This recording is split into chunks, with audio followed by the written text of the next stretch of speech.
So ito yung isa sa pinaka-challenge mo pag nag-aero ka. So bago ka mag-aero bike, isipin mo muna paano ka hahanap ng seat post ito kung magpapalit ka in the long run ha. So ang ayoko talaga dito kay Rebel Canyon Elite, unang-una, ngayon magkakaroon tayo ng real talk and unbiased opinion dito sa Rebel Canyon Elite F01. So for transparency, hindi tayo sponsor dito ng Rebel or ng kahit anong bike brand.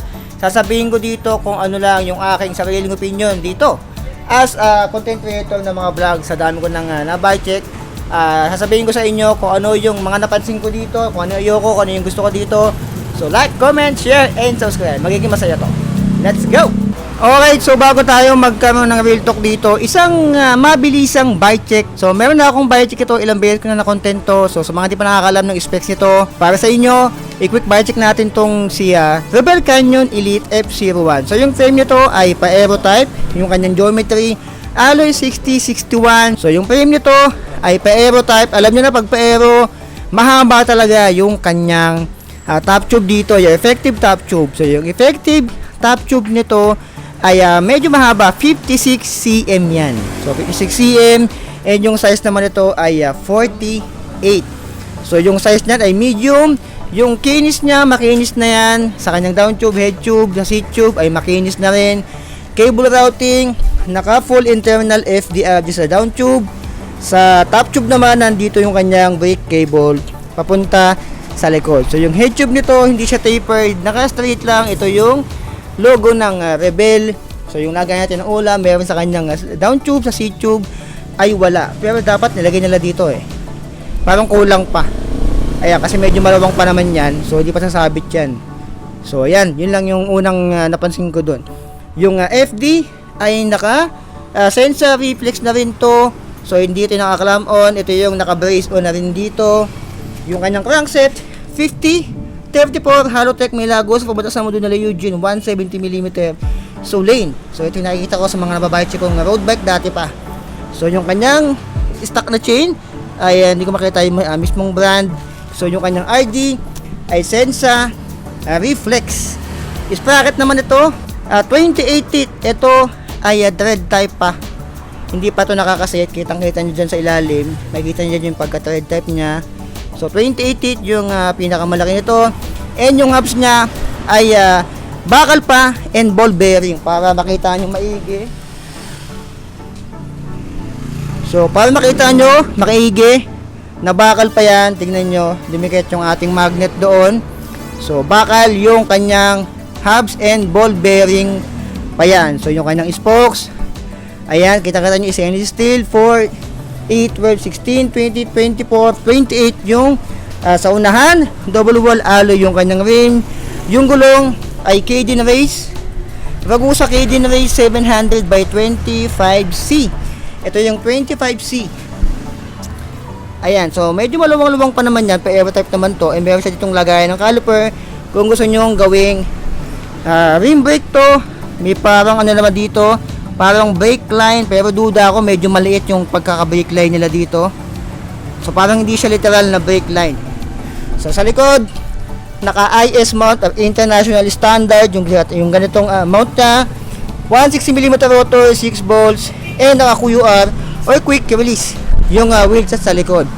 Dito naman yung pa-aero type nito ay alloy na. Ayan, didikit yung ating magnet. Itong part na to, yung railings nya ay bakal. Ito naman ay ball bearing pa, hard plastic. Yung upuan nya ay parang standard lang din.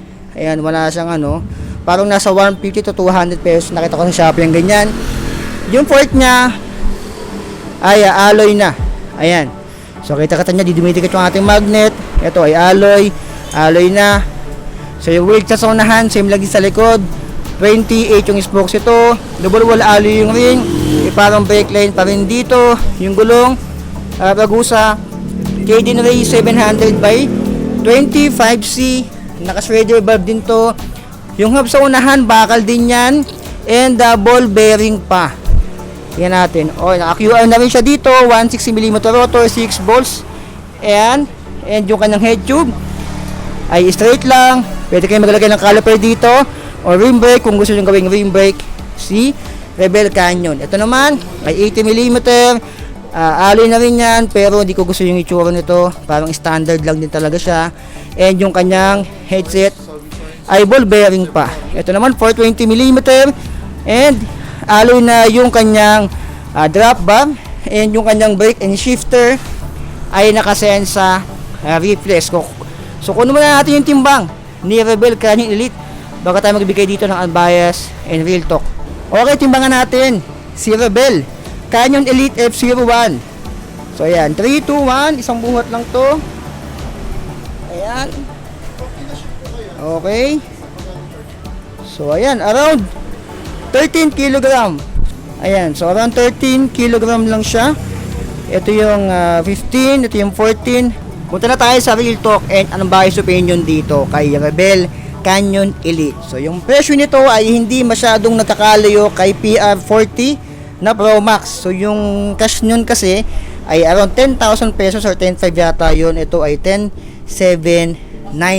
Actually, yung mismong specs nito ay parehas lang din. Nagawa ko na lang content yan eh. Si Rebel Canyon Elite at sa PR40, halos parehas lang yung kanilang specs.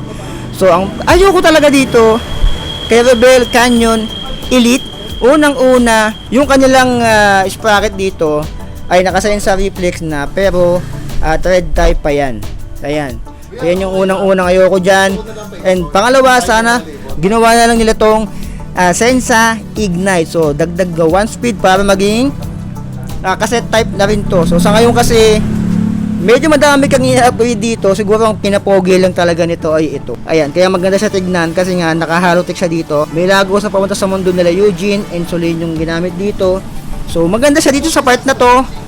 Diyan maganda, pero pagdating dito sa specs niya ay naka-thread type pa, 14 na 28 teeth and naka-sensa reflex. So sana man lang ginawa na lang nila tong cassette type na. Pero 8 speed siya. Usually kasi pag 8 speed ginagawa nila lang thread type pa. So ito ay ginawa nilang thread type nakasign sa reflex, pero sana ginawa nila na to or sana sa next upgrade nila dito or next version gawin nila Sensa Ignite naman lang and cassette type na rin sana to sa bagong version na lalabas nila kung maglalabas sila ng bagong version. And yung hubs, isa pa sa ayaw ko dito, yung hubs niya ay bakal pa and ball bearing. So yung presyo ng around 10,000 pesos or 10,799 or 10,800, sobrang lapit talaga kay Pro Max PR 40. So bakal din yung kung nagkakamali and ball bearing pa yan. So medyo madami-dami kang i-upgrade dito, akala nyo ganyan lang yan. So medyo madami-dami kang i-upgrade. Kinaganda lang talaga ito sa unahan, pero dito bandang sa likod, upgrade ng sprocket, upgrade ng hubs, gawin mong seal bearing, magandang engagement. Kung gusto mong tunog mayaman, palit ka rin. So ditong part, yung spokes niya okay na rin to, normal naman na yan. Ito, kung gusto mong gawin nga palang rim brake, nasa iyo, pwede mong palitan yan, pwede mong mag-rim brake. Hindi naman ako magagalit. Yung gulong niya 700 by 25C, okay na rin. Ragusa, Caden Race. So kung pagpapalit ka pa niyan, nasa iyo na lang, gawin mong 28C, so nasa sa'yo. So yung seat post nito, isa pa to. Ito yung medyo mahirap hanapan pag magpapalit ka or puputulan mo to. Itong seat post nito, napakahirap hanapan ng eksaktong sukat. Ito kasi pag tumingin ka sa Shopee ng mga seat post ng mga Aero, ito yung isa sa magiging problema mo, yung saktong sukat nito. Kasi iba-iba to, iba yung sa Mountain Peak Striker, iba yung kay Pro Max, iba yung kay Rebel Canyon Elite. So ito yung isa sa pinaka-challenge mo pag nag-aero ka. So bago ka mag-aero bike, isipin mo muna paano ka hahanap ng seat post ito kung magpapalit ka in the long run ha. Pero kung hindi ka naman magpapalit dyan, wala kang magiging problema sa part ng seat post niya. Yung saddle niya, isa pa, medyo may pagkamatigas siya. Ayan, ito yung tigo 150 yata sa Shopee na nakita ko, yung mga ganito. Yung fork naman, good thing, isa sa nagustuhan ko dito, yung frame niya alloy na makinis, and yung kanyang fork ay alloy na rin yung ginamit dito. Kasi sa presyong ganon, 10,800 pesos or 10,799, kung bakal pa to, tingin ko hindi to magiging mas sulit. So yung frame ay para sa akin panalo, yung kanyang fork ay panalo na rin, alloy, and isa pa sa ayoko dito, eto. itong kanyang drop bar. Since aero siya, sana man lang ginawa na lang nilang aero type din to, kasi ito pa tubular pa eh. So hindi siya magiging literal na aero, kasi nga aero yung frame mo, mahaba yung stem mo, pero hindi ka naman naka aero bar. So agree ba kayo sa akin? So sana ginawa na lang nila tong aero. Pero siguro sinakto nila sa budget. Kung ginawa na lang nila tong, siguro kung ginawa na lang aero to, feeling ko pag ginawa na lang aero yan, yung kanyang drop bar o aero bar, ginawa nila tong asin sa Ignite, and then naka 9 speed na rin to, naka cassette type, alloy, seal bearing yung hubs. Feeling ko yung presyo nito ay halos kasing presyo na lang din na malapit yung presyo kay TRH Infinite. So si TRH Infinite kasi ngayon ang presyo niya around 14.5, kung hindi ako nagkakamali, to 15 yung pinakamura. Alam ko meron din dito kay Budget Bus Cavite din around 14.5 or 15k. So siguro papalo lang ng plus 2k siguro, o magiging 13k to 14k yung presyo nito kung binago to. So ayan. So siguro sa next upgrade, yun sana yung gawin nila dito. Upgrade na lang FDRD, gawin nila mas mataas yung spec. Sensa Empire, wow, Sensa Empire, pero naka-aero ka, no? Kaya siguro Sensa Ignite, next upgrade sana nila dito. Sensa Ignite, gawin nila to FDRD, gawin nila tong cassette type, yung hubs gawa nilang alloy, seal bearing, kahit hindi naman tunog mayaman yan, okay naman yung mga ganito. Pero sa gantong presyo, tingin ko, sa gantong presyuhan, kung naghahanap ka ng aero na mas mura kay PR40, kasi yun lang yung dalawang choice mo sa gantong price range eh. Around 10,000 pesos si PR40 Pro Max, si Rebel Canyon Elite ay parehas lang din. Mas mahal lang siguro ng mga around 500, mga ganong presyo. So siguro sa price range na, siguro mas okay na rin kung hindi ka naman maarte. Parang ang lamang lang ito kay PR40, ay ito ka naman kakamali. Ayan, kasi pag tinignan mo na malayo, nagiging maangas siya kasi nga sa frame, tapos naka-halotex siya. Pero pagdating dito sa likod, ayun lang, thread type pa, HP, tapos bakal, ball bearing yung hubs niya. So kung bibili ka nito, ang i-upgrade mo dito, ayun, yung mga nabanggit ko na, gagawin mo tong cassette type, tataas mo yung speed, gagawin mong 11 speed, gawin mong Shimano Tiagra, Shimano Claris, Sora, or 105 na sa'yo. Pero siguro, hindi mo na 105 to eh. Kahit gawin mo na lang tong Sensa, kung hindi ka naman maselan, gawin mong Tiagra, or kahit hanggang Sora lang, okay na to eh. Yung ganito eh, no? So mag-upgrade ka na lang talaga doon sa mga part na binanggit ko. Dito, isa yung pinaka-challenge, good luck. Good luck sa mga bibili ng mga aero bike. Hindi ko kayo tinatakot pero yung gantong part ay mahirap hanapan talaga ng eksaktong sukat. Dadali mo to sa mga bike shop, wala kang makikita ang ganito sa mga bike shop, wala silang binibenta ang ganito, bihirang bihira. Ako na nagsasabi sa inyo, sa dami ng bike shop na napuntahan ko, bihira sila magkaroon ng gantong seat post. Ayan, so sa Shopee ko lang or sa online ka lang makakabili niya, sa Lazada. So yan yung pinaka-challenge dyan kapag kukuha ka ng isang aero. Hindi ko kayo tinatakot, pero yun yung realidad sa mga aero na mabibili nyo ngayon sa market. Alam ko mas maliit dito yung kay Mountain Peak Striker, saka kay Falcon, mas maliit dito. Ayan, so yung size nyan iba-iba.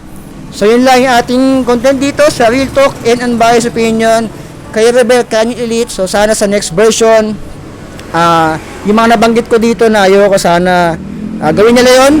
Hindi naman yung sa inyo utusan ko sila, pero for the sake of consumer, sa pagiging sulit, alam mo naman ngayon, mahirap ang buhay ngayon, gusto ko yung mabibili nila ay mas sulit na rin. So sa ganitong presyo siguro, pwedeng i-consider, pero in the long run, mag-upgrade din kayo. So ano masabi nyo sa aking Real Talk and Unbiased Opinion dito? Agree ba kayo sa akin? So sa mga may sama ng loob dyan, so may mga violent reaction dyan, yung comment section, pwede kayo mag-comment dyan. Open tayo sa lahat dyan, no? Hindi tayo magiging bias dito. So magsabi kayo ng mga gusto nyo sabihin dito sa mga sinabi ko. Yung opinion nyo ay gusto ko rin marinig kung ano ang masasabi nyo kay Rebel Canyon Elite. Okay na ba sa inyo yung presyo niyang 10,799 sa current state na ngayon na ganito mga ano? Mas maganda sana talaga kung ginawa nila to eh. Unang-una, ito, yung gawin nila tong aero para mas maangas siya, para mas maangas ang tignan. So yun lang mga Ellen, like, comment, share, and subscribe. Dito lang yan mabibili kay Budget Bus Cavite. Ayan, sa mga gusto kumuha to, pwede to sa Home Credit and sa Shopee. Pwede nyo orderin yan yung Shopee link. Then yan sa video description. Nasa comment section na rin yan mga alien. So like, comment, share, and subscribe. So be it, I love you. Signing out.